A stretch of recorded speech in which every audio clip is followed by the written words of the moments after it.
Well, I started in 1973, right out of high school. 18 years old, started in the blast furnace. Worked there, worked the cinder plant.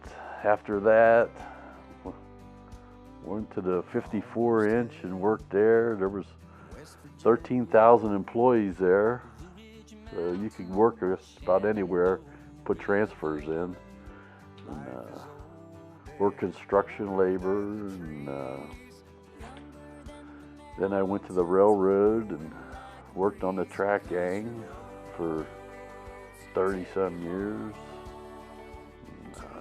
Got a lot of layoffs. Laid off in 77, 76, something like that. They were short layoffs. Then in 82, when Reagan was president, he had a big layoff, laid off for 2.5 years. Things were tough then. Run out of unemployment. Had to work, went and got a job at a gas station for $20 a day. And got called back. Worked in a blooming mill and where they made slabs. Then went back to the track gang on the railroad. The company went bankrupt, and we were going to get shut down, and they were downsizing, cutting people, and then we had a chance to buy the company, the employees. It was called ESOP, employee owned. We did that, and we had some very bad management. They ended up more or less robbing the place and running it in the ground. So we ended up going bankrupt, and then another company bought us, ISG. They were fixing everything up, putting money into it. And then they lasted a year or two, and then ArcelorMittal bought it off ISG, and that's who still runs it today.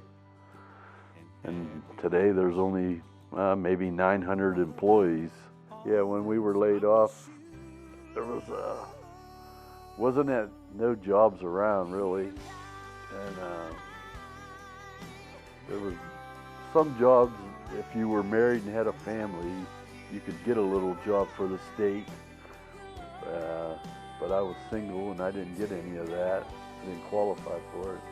Then there was cheese lines, and I didn't qualify for cheese because I wasn't married and had a family. It was pretty sad times. And we worked for ArcelorMittal, one of the richest people in the world. He bought all the steel mills in this country, and most of them overseas. And now it's a finishing mill. When there was 13,000 employees, we had 4 blast furnaces, a blooming mill, and a BOF. And now it's just a tin mill. We coat tin for canning and stuff. It's just really just a finishing mill now. Weir Avenue in Weirton, after the implosion of the BOP this morning, is being compared by attorneys and residents to damage they saw after 9/11. The dust in the trees and all over the homes has littered this neighborhood. As many from the hillside looked on with nostalgia Saturday morning. So many families grew out of that mill. It's sad. And then really good men and women worked in there. It's sad for me. 52 years of history gone in just seconds. I would still want to see that place running. I'd still be there today after 48 years. But many below began to face disaster in an instant. My mom's Bible was sitting next to the window that they didn't cover. It's just covered with soot, lime, and everything like that. Plus the picture that I'd had of my mother on her 100th birthday. It's just devastated. Beyond the Bible, this whole street is smothered in graphite. People's Homes are destroyed. My son's roof is collapsed. Lawns and cars drenched in gray debris. Windows are blown in. Everything inside, a lot of it is broken. Soot and dust piled up on chairs, carpets, and in doorways of homes that were closed off during the blast. One of my clients here, and the walls were blown out of the back of it, and he was remodeling the wall.